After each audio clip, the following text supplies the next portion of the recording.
Loneliness isn't just a mere feeling of isolation.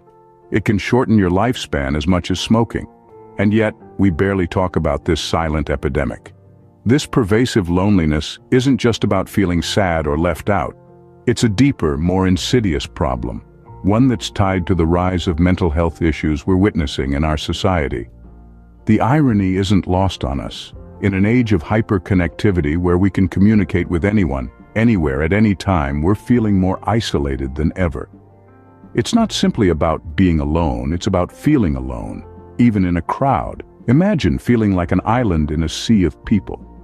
It's a gnawing emptiness, a void that hinders our ability to lead fulfilling lives. This, my friends, is the unspoken epidemic of loneliness. It's a silent epidemic we need to address. Two key factors contribute to this widespread loneliness: the impact of social media on real connections and the decline of community spaces. In our hyper-connected world, we're more isolated than ever. We live much of our lives online, with the average person spending over 2 hours on social media daily. Yet, studies show that heavy social media use can lead to feelings of loneliness, depression, and anxiety. The reason? Social media often replaces real, meaningful human connections with superficial interactions. We compare our lives to the highlight reels of others, which can make us feel more alone than ever. But it's not just the digital world that's affecting our sense of connection. The physical spaces where we used to come together are disappearing too. Community centers, parks, libraries, these shared spaces are slowly dwindling. With their decline, we lose opportunities for chance encounters, for shared experiences, for feeling part of something bigger than ourselves. Our cities are becoming more segregated by age, wealth, and lifestyle, leaving many feeling isolated in the midst of the crowd. As our sociologist expert puts it, when we lose these common spaces, we lose a vital part of our social fabric. The lack of real connections and community spaces are not just theories, they are realities that fuel the loneliness epidemic. But there's hope. We can turn this around. We can make changes in our own lives and in our communities.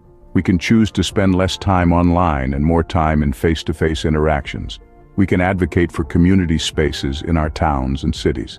Remember, loneliness isn't just a personal issue, it's a societal one. It's an issue that, left unchecked, can have devastating impacts on our mental and physical health. But by understanding the root causes, we can begin to address it. These factors are not just theories, they are realities fueling the loneliness epidemic. In the next scene, we'll explore practical, actionable solutions to this pervasive problem. But there is hope. We can fight this epidemic one step at a time. Simple, intentional actions can have a profound impact. One of these is a digital detox. This means setting aside specific periods of time where you disconnect from the digital world. No social media, no emails, no digital distractions, just you and the world around you. This intentional step away from the digital realm allows for the cultivation of authentic conversations. You see, real connection happens when we are present, engaged, and open to the world around us.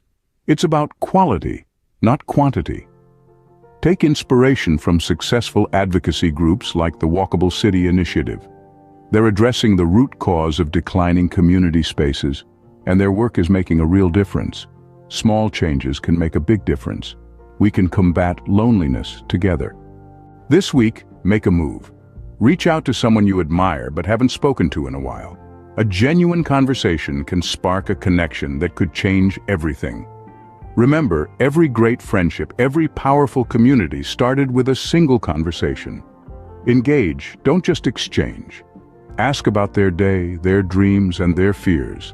Listen, not just to respond, but to understand. Share your own story. Let them see the real you, not just the digital you.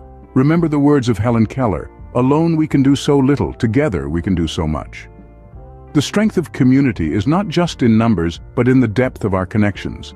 Addressing loneliness requires systemic change, but it starts with small acts of connection.